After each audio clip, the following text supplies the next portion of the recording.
when it comes to like men, I have terrible relationships with men. I've got a long history of, struggling in friendships with men and things like that. But one of the things that is really challenging for me is when I meet a man, I size him up immediately. Yeah. And it's one of two categories. I can either kill you or I can't. And if I can kill you, then I'm much more relaxed and everything's cool and everything's fine. And we're just kind of like, whatever, right? But it's this, what I realized is what it does is it sets up this weird dynamic in relationships with people, because it puts me, I know why I do it. I know that it's this coping mechanism from childhood. I know that it's how I've kept myself safe. Yeah. All of these kind of different factors and variables, but it sets up this weird like dichotomy in relationships, and also just in my own perspective of relationships, where I'm not giving that person, not only not giving them the benefit of the doubt, but it's like there's so much more to a person. Oh, yeah. There's so much more to relationships. There's so much more, to life itself. And so I have to really focus on not doing that and trying to like set that default mode to the side and just do the best that I can to see the person as a whole. Yep. But when I'm activated, when I'm triggered, when my nervous system is fried, when I'm already feeling anxious or afraid about a situation or something like that, then I will just default to that, because that's how I protect myself. And it's funny, when we started the episode, I was thinking one of the questions I was going to ask you, but it's like, how much can you learn about a person from jiu-jitsu, from rolling with them, right? I think I've heard Because initially when you and I start, it's the same thing with everybody in jiu-jitsu. I know it's not necessarily the same thing with everybody, but you're picking up on, first and foremost, like where their jiu-jitsu's at and kind of what their game is and all that, level what is, do they right? see? And it's really quick. Yeah. It's really quick. As soon as you start rolling with somebody, you know immediately whether or not you're better than them. And then it's just kind of like, cool, now I know how to navigate that experience, right?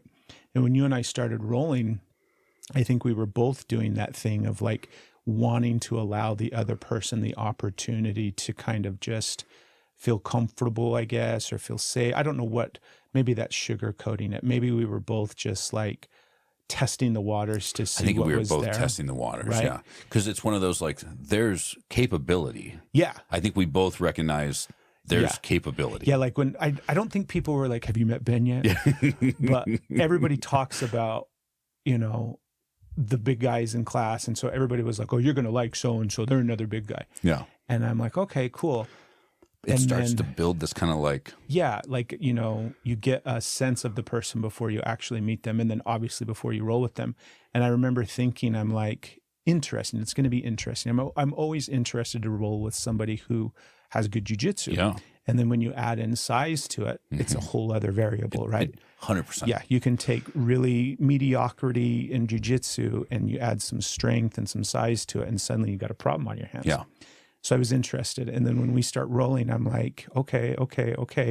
And then I don't think it might have been the first roll, but it was not long. Yeah. It was not long before both of us were just like, okay.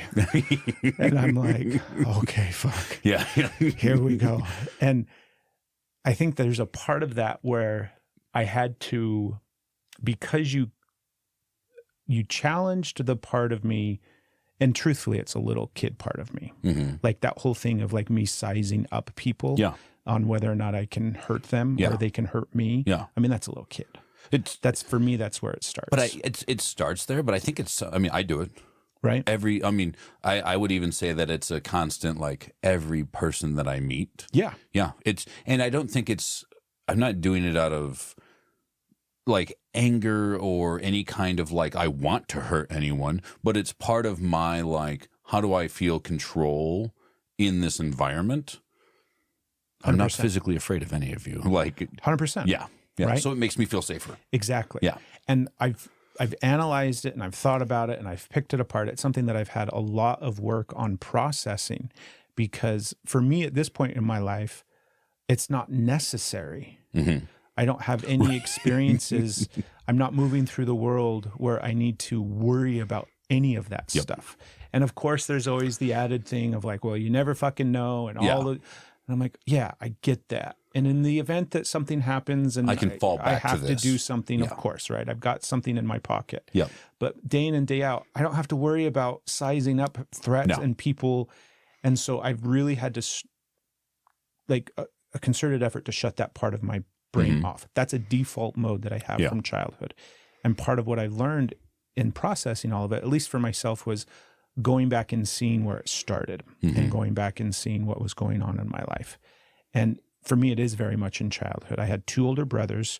One of them could beat me up and I could beat up the other one. So even though they were both older, right? One of them was always bigger and stronger than me. And then my other brother, Brian, who's in the middle, I, at some point younger in life, as you know, I don't remember, maybe 6, 7, 8, 9 years old. Yeah. It was clear that I was crazy enough and wild enough and could tolerate enough pain that I could fuck him up. I could, you know, and that has been kind of the mold that I've used to shape all relationships with men from that point forward.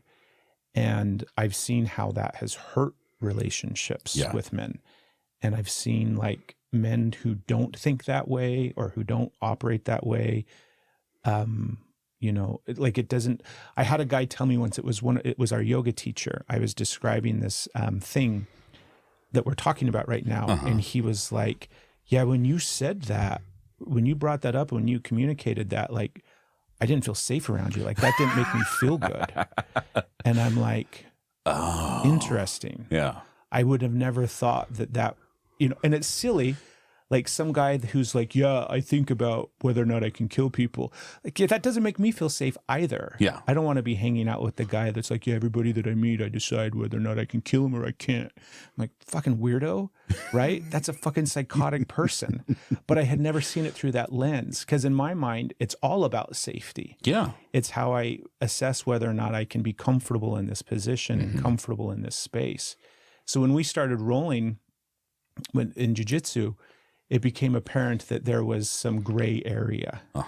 And typically what I do when there's one of 2 things that I'll do. And this is so fascinating, Ben. I mean, I don't know if it's like fascinating, but I'm fascinated. It fascinates me, right? Because if I encounter a man who can hurt me, who can physically dominate me, who, you know, if it came down to it, who could kill me, then I will either completely like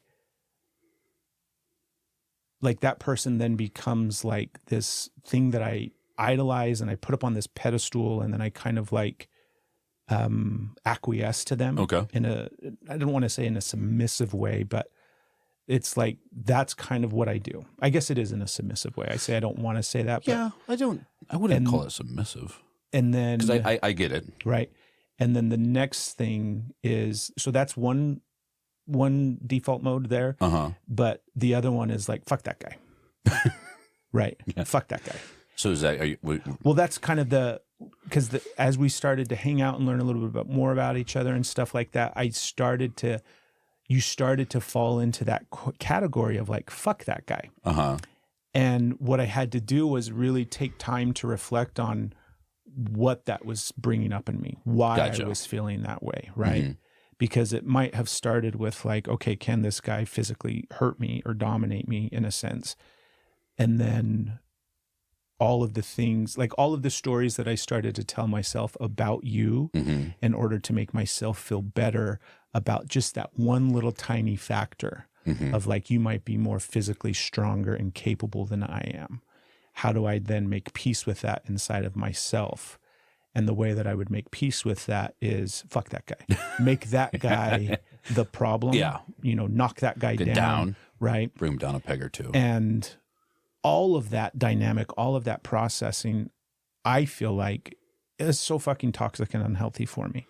It serves me no purpose other than to create these relationships with really unhealthy dynamics in my head and between us, and it does nothing to serve, like it serves no purpose in actually getting to know a person and actually being able to develop a relationship with somebody.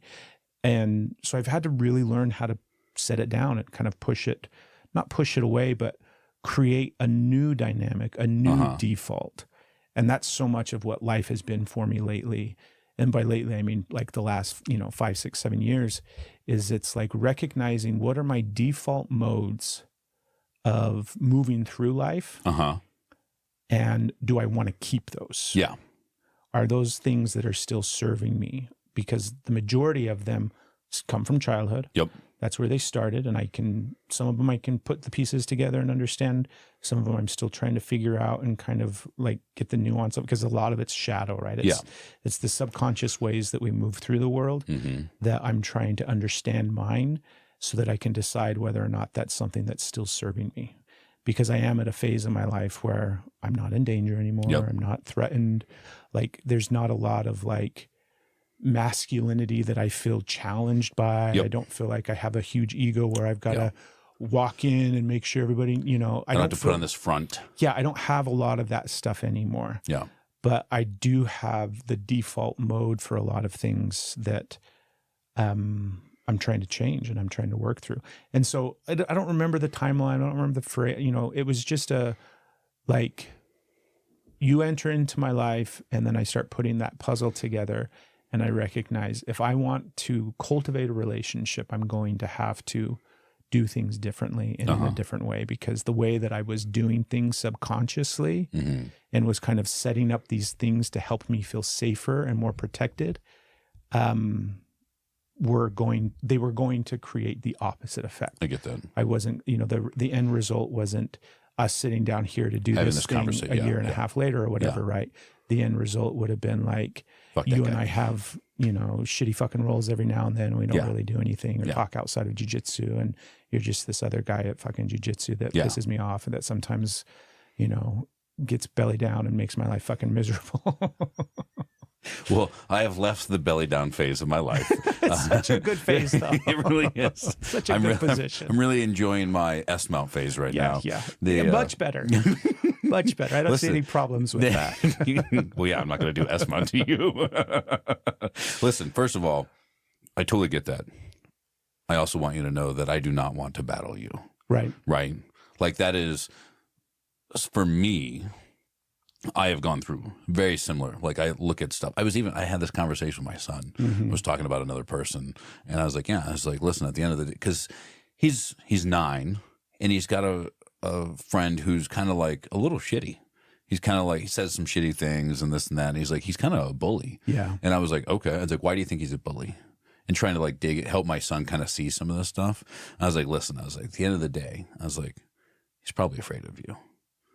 And he's like, what do you mean? I was like, bullies. I was like, to the regard of I'm being mean to be mean, right? Are normally that's out of a fear, I believe. And I was like, if you guys were to get into a fight, what would happen? He's like, I would hurt him. I was like, okay, well, don't do that.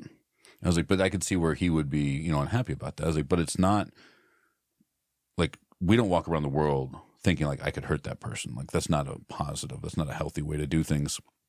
And he's like, okay. I was like, know that you're capable of things, right? You can defend yourself and stuff like that. I was like, but we don't go around trying to size people up and stuff like that. And he was like, okay. And literally as I'm like, I stopped that conversation and I'm like driving. I'm like, actually, we kind of go through life sizing people up all the time. That thing Dad said earlier? Yeah. Do as I say, not as I do. Complete opposite, actually. Yeah.